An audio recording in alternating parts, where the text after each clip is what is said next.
a Thursday na yebedi nkomo unim se nkomo a ekoso kese pa akoye ye mayi a yehu ba bia de omo fa se omo dachi over 200,000 enkwada a ekotro ensore eye WASSCE ensore no woma fairly important subjects bia eye core subjects na wunni a wuntimi nkosuapon mu and so ama abeyen same piece sa nkwada yi omuntumi ntoa wo mu school so na ye abrahosem ewo mu no na asoman no ye dwen ho se hin ye free ye dia beduru hayi na nwuma sua bia nso akoye oman bia mpumtuo safoa no enu nti ne ye dwen ho because you cannot play with education idea very very essential ewo the development of any nation enti oman bia ntimi mfa nwuma sua eni agro but ade ba ko ne Ghana de ya eya ne ye witness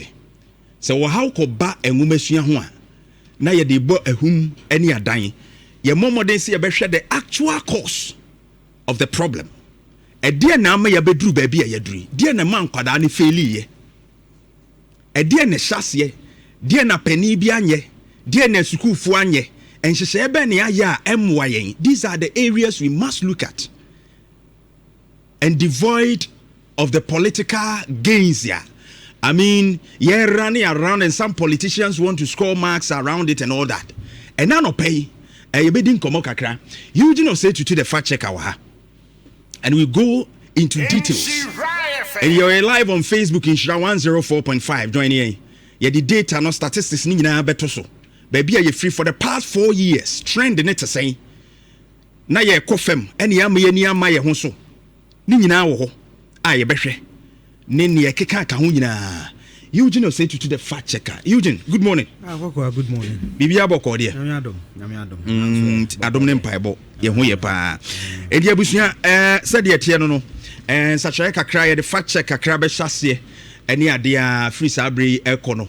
Obi se ye fact check kakra nsem e beba ne bi wo ha ye beyi na ye wurawura mu ahwe details no ma be ne wo mu a e ma sa ade no esi ye be wurawura Eugene e be ye sa adwuma no e de ama ne wi a ne ye woka e wo other issues no ne nkomodi ahodo ni nyina ye de ato so. Eugene, fast forward ne esi what research kakra what are the details e wo causative factors here ama ye hu de ye hu wo WASSCE results.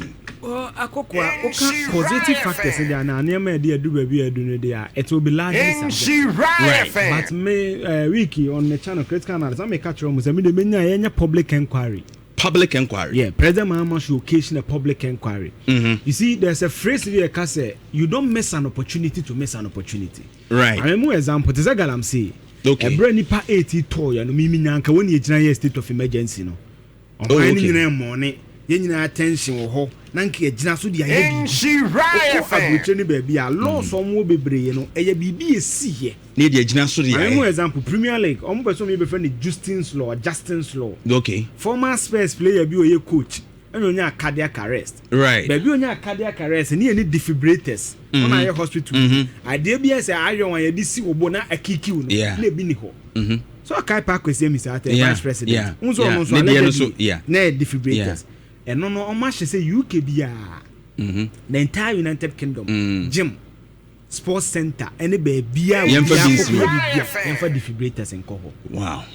Obi wo so won e wo bia nya nkwase e wo sabe e ma yesua de enti akokwa ya WASSCE no nyinti am say president so before you continue to say the wo kan yi mate say Honorable Minister, Health Minister, Minta Kando, Akase Konfanoche, Tamale, and the other hospitals, teaching hospitals now they will provide when currently kolebu and a catheterization. Dr. Yewu Konfanoche, Dr. Edu se okay no a beya rehosema is a catheterization ti komunya bi wa ha kitimi je ne nkwam ye kan ho asema and we've gotten the indication say saade na esi ye nti ye okay na meba trese now omo be provided for 4 teaching hospitals around solid it is our region na bibi ni e be hia de age wa koma no a solid I mean ye ho adwuma we learn from we learn and yensua and unim right analysis I mean by a man one mama statistics. Two, mama me posting the social media, my YouTube channel near the nkoma teacher for me di. Genius and penifo mu timi mama on meka. I say you say to me again fun. Okay. The media met me abeka. And I will base it based on circumstances, fact. Mrs. Takwesses ni bi. Nti di minim bi. So I'm also a guardian. Nti me say me and I qualify as an analyst and also as a guardian. Yeah. Sure. Yanko numbers so me the pictures be my Jeff. I don't know if I can see myself. Screener. And commitment on my screener subsequently, yes. O share first page no more the buy and statistics no. Akokwa yanko so. On my quarter exams no 461,736. Ebusia join your Facebook analysis down here starting show ni nyina. Yes. 461,736.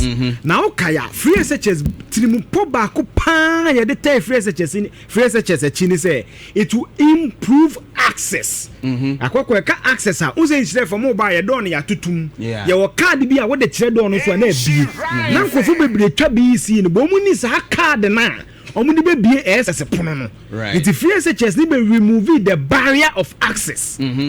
Akwatati sanya crown go twa bi sinko betimi yakọ na akọkọ me remove access no it will show every single year BC numbers na koso why am I saying so per wayek na de to the buy na crown na control for 2024 wasi no no me 460,611 right till 460,611 on my throw this year no 461,930 and that's almost 1,000 students more and a become so again if compare even just the last 2 years the child say access has what improved now kokwa no data we mame mebusa wo on my control na ma 254,321 Emma, my tree 254,321 and total near 400,000 461,000 and Emma na can 207,415 it's near say Emma quattro social network so say Emma no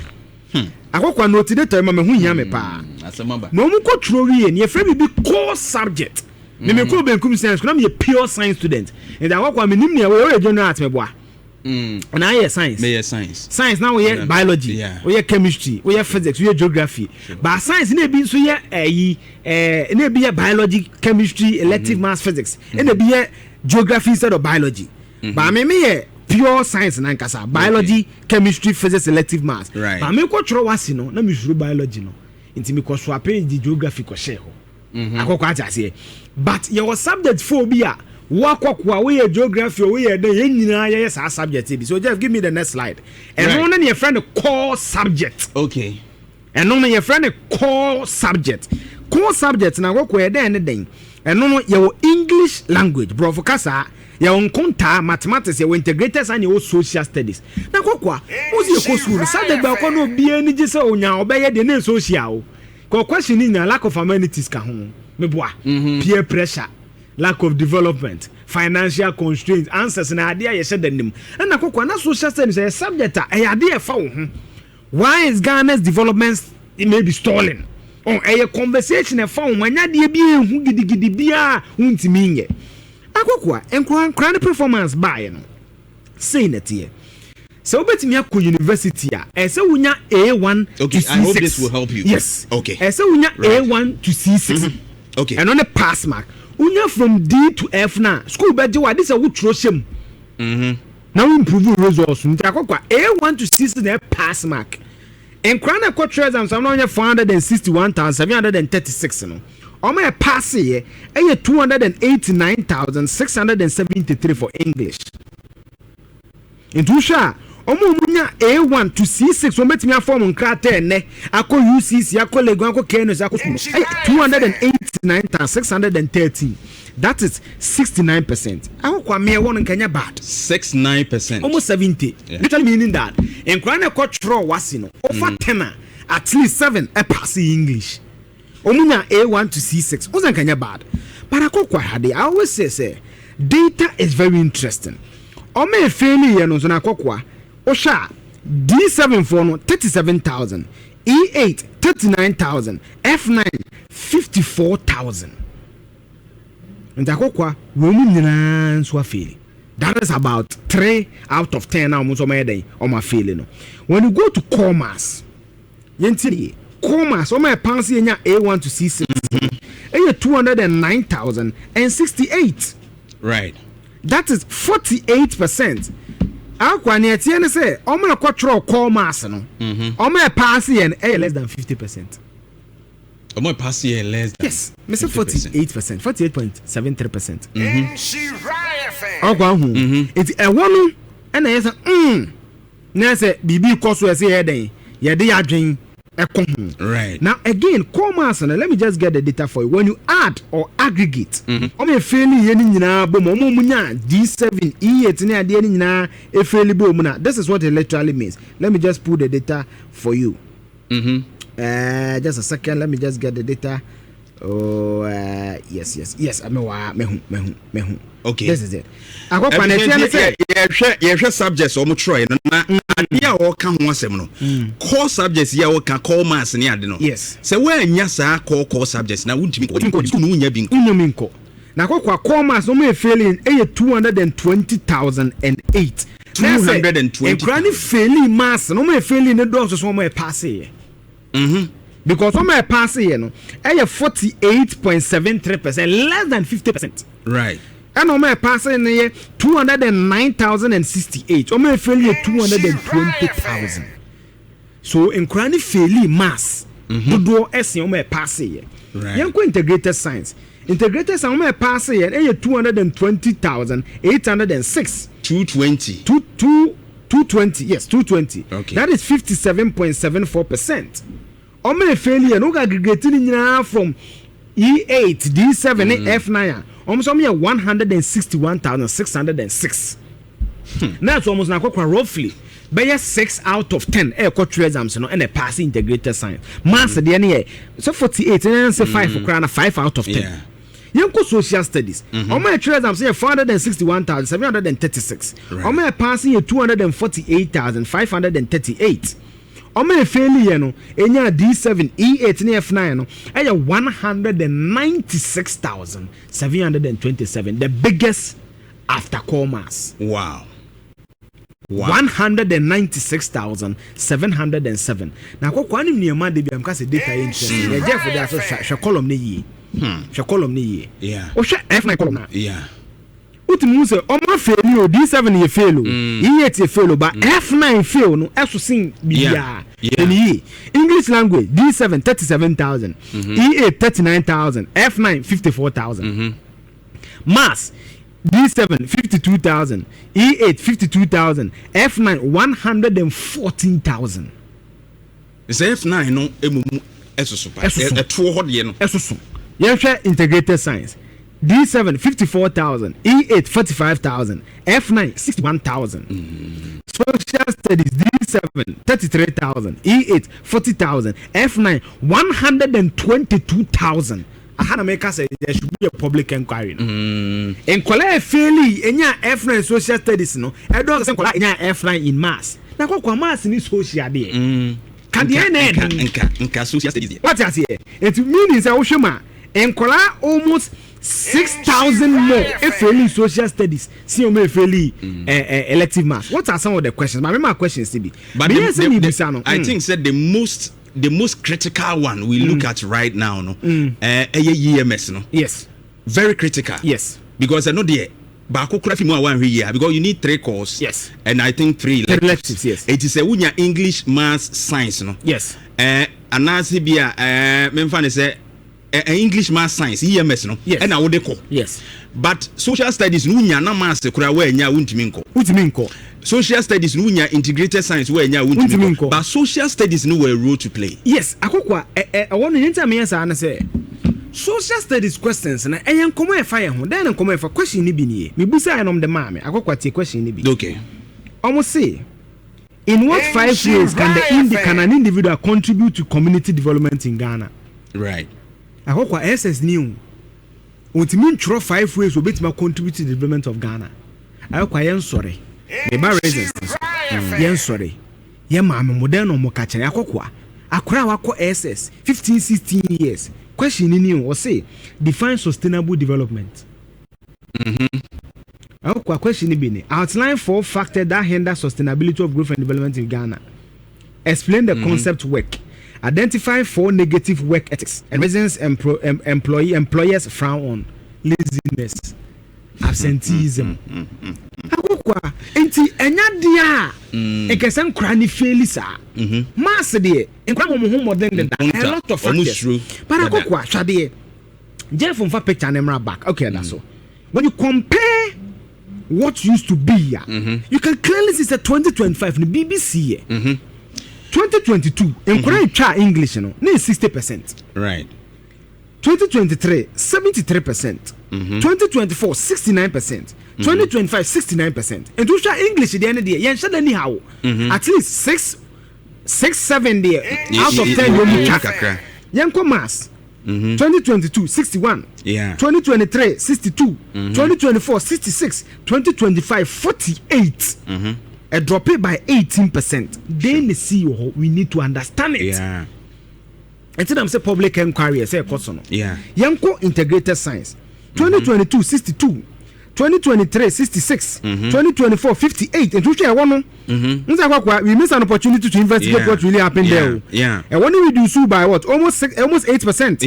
And the answer reduce to what 57. So we share integrated science from 2024 we started reducing. Yanko social studies 71 2022 2023 76 2024 71 yet by 5 and yet by 55 15 percentage points. So even social studies, from 2023, yenya deep will be an kesi ashishim. The results. How can 18% drop in performance? How can I your business? Now revenue will reduce by 18%. You will certainly call your employees and ask them questions. Then they see. Me a pure science student. Me back here university course I'm in Tinamo Department of Physics. What Department of Physics? You certainly do mathematics. I kwa mass there editing. Right. Ne children in the BBR no editing. Inta kwa me dream say one of the factors he teaching no. Yes, because historically mass even in the last 4 years he hit 70 that. He 60 column now and he do 48. Okay. Is that how the teachers are teaching it? And do they have the necessary faculties to imbibe? The teacher for catch again, akwakwa. The second reason is say inquire afeli. And in fact, man joy online document on the bar. The Jeff the bit me that to swa. Or say inquire 51% out of inquiry exams. It mean school. It mean tertiary. That means that Uber divided 51 by 100. Now I multiply by inquiry exams. Only 461,736. Meaning that inquire 235,485 university and after tertiary institutions in this country. Right. That is more than half. Where is their future? Because me and you just said my catch was a Ghana statistics I catch us on 2 million beer. You go school them in home. You cover be a juma in home. You cover be a chance and no juma so in home. Saturday time kwa kaya 1.2 million na ma. Me catch was a WASSCE so no. O me ko truckers ye na ma. Enti na ma me fi customers na see and ko hase wo. And eyi no eyi obra lady. On into mo customers. Na education abawie. Oni adwuma ye o susceptible. Akokwa and I say Ghana education service statement and be kire yen. Nkola 235,000 say ye. And the do send a paper so mo be ko remedial school. Do send no paper say be adwuma wura bi by training colleges ye wan frɛ wo ye do be ko akosuansa no adwuma bi. Because me catch say NEET no kora na ni ba bi ko 2 million. So one day e come de no na oni ba bi akwa obeba ofie. Obeba me so. Na again na me can be say BC results na buy no. Nkora we 3 years ago no BC results set sen. Nti akokwa sa free obi enko bi no so no yen hwehwem. Because na cut off one say nkora se be sua de bi. Again na nkora ni ko school a obetia no yes o ma wie school. But share other concerns among for raising curriculum change, and then who textbooks and then of course students are main failure automatic promotion because of the free SHS and only norma. And then you look at other factors like teaching and learning, other materials in your teachers no crano, they were overworking because way more green. Now we are so yellow, now we are so red, and they have to come the double track and all that. Is it not? Are we not at a point as here right now? I mean, and including overcrowding crowd class. Geneva over 100. Yes, I agree. I go uko schools in my sister Eko. Uko schools in and crying one plastic chairs. It's even your attention span. I got a plastic chairs. And I saw the book number 2 now. So natural. Yeah. But Dex or what? What I say, boy, teacher Nino Edna say ya. Would you say ya? The next first Dex and I go mensa AC. It's even. And Crano Abba Pesodo. I go me who needs a be free as MP for a fiaka. Yeah. See be project and a policy for 8 years and evaluation. It doesn't make sense. Yeah. In any proper strategic management, you need to evaluate the change. Then a coachma. See in Crane feeling region Ben a dorsal. And I'm happy about the education minister, Harry Naidrusu. Yes. Recently, we're making pronouncements, or more review curriculum. And of course, that's in failure. He's looking into it. So, Obama committee, Arim, now, Omaye review kakra. Sebe Aquadana Mon Homodia, Yamanin the name, Nusuya before we're moving forward. And also, no say about, I think, textbooks to Huasem. Yeah. And other issues are not Yebobo Bosuibinti. I think, say, Harry Naidrusu say, we must go and they're indiscipline. One of the issues indiscipline. Yeah. Eugene, what have you observed was Adi? You see, indiscipline because of certain Americans, look at our moral fiber. First upon PTA, me I never can love FM, so I can't say PTAs. Yeah. You see, PTAs, you know, it's me call my equia. Obey say no content say the fear problem be one no many parents was our conversation mo akura ni su etimi bo parents am na say na obate the parents be kura PTA no aban MPP ban some make say PTA no kra yen 0 rating yen gu no all that issues na akoko say address en kra ni bebre wie school kotro was o parents kra nyom terminal report they are genuine issues as here and then crana because yen can no be omumu ade how can I see in our country no they be a person a copy nyama bi we forget our social norms and it that kwa me guys abu akura kunu ba akwa kakra ye twa etu yewu ti yenwu yesu anyama o ma aboa ya bra ba ya bon what I say. So for me I feel say we need to look at all these issues holistically devoid of politics. Na kwa yen hwe ye daache because enkura ya making hwe akwa ni no interesting enkura 235 times this moment me go school afele no trust you me by the time anipa na ni beba no so bi banyem ebi be ko nu bonim and akwa you know that when there is social delinquency se enkura kwete bi aboni ma the effect is not just on the parent society ni nyina aka ho yeah what I say obabi na baby obetima konum nu boni a chena repu no obetim di nyinsan ya brewo obetima konya yare bi todo na so be koye galamsey so all these issues no omare yen 235 ta yempe se bia yen hyehyeye wa be ko remedial school na ban hyehyeye wo homa woni akwata tie wa be konsa no adwuma bia ne ban hyehyeye woni ye public inquiry na ya free teachers ya free because head teachers na kokwan ma dey amate Usan Kran ye trabe sister and results. Yeah. Say head teachers say you the school be a performance contract. Aba General Secretary for Parents and Teachers Association nationally. Wa confirm that. Akokwati o. Yeti ye van say bia ye the Facebook live. Ene judge wo show no. Ye femra for mu. Ni obeye bia wo bedu 100 likes no obeye meboa. It is headmaster ni nim say the performance e be judge me a. Na sa disua mfa. Ne niemo de be kira de ni ho a obetimi akopi mankora ono so kra na recruiting vigilators on education director locally omo an recruiting vigilators so they will find people who will help and kwala ni bi kra so were I mean angry about schools who are yamwama omo ankyere wo we saw those videos on social media ejeche o send na bibi koso we need to look at it na akokwa course bi nso wo wa ye free ma media me say there's too much tinkering. Okay. Before educate, I say abembia ba.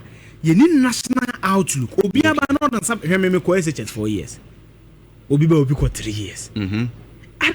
There's too much think. I call this a life skills. Right. Me ko na kwaku ba think of you say you see bottoms. You see say na the four could. Nhyira. Akwa meeting. Okay. You chire ni nyina ene nkra no mu ni bibia ye. Akwa na akra bottom te won't meet. Yeah. Sa de ni nyina na akwa emodi character. Yeah. Into ma mini wakra na wotimi ye bibi. Sure. All these courses na see the base say a religious moral education so has a munye bi ewu say. Courses na kokwa. We need to have a way to have all these courses back. Yeah. And be honest. You see, educational policy should not be led by politicians. We need to get thinkers. Right. They be a cited Germany. Or me cited European and not me thinkers. The real politicians were there. And that is why I'm disappointed in GS. As on post any too political. Yeah. They are the state institution. They employ the teachers. They must sit by now. GS was starting regional talks. Was facility schools now failed because why could have that data? Yeah. Schools being a free bar. I can't enter make us an. Because be a district be drop on so I want a free bar. Okay, ya could drop on so okay. Dex. If I say be and crown center no more try be and from a border. Maybe. Yes, research because when someone make a teacher in a catch them, it is not empirical.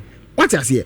But when you do research, you have the scientific basis to cause the change. Because what I was surprised about GES statement was that a reflecting Kualano. It's a reflecting then am so you mean that the previous performances no it's saying and you are part UGS more members or motor board so near the so are you saying say more can be and na ecoso caneno ecoso now one realize I feel more ensure strict invigilation I feel more and some of the by crown but the way forward example break yem fe any example yete hayi na ayi ba kwasi twuma ba oba na say morning show mo sound ya meteor de enye de no okuku aka say ya de ne yete ho ani o this is the true state of our sound e wona me okuku meyi wasi abontia pam because you see anything akwa de bia me call for stronger state institutions no okay who say convenient no munim say yenso ya adwen won fom ye be bibia politics intino unso mo di o mani akwashe politicians na chi That's a sad state I will Eugene, thank you very much. Nyame adoma and same way na ebedi mu nkomo ato so but odi before say call lines no so no mama 10 minutes na me ni awofo no bi ntwetwe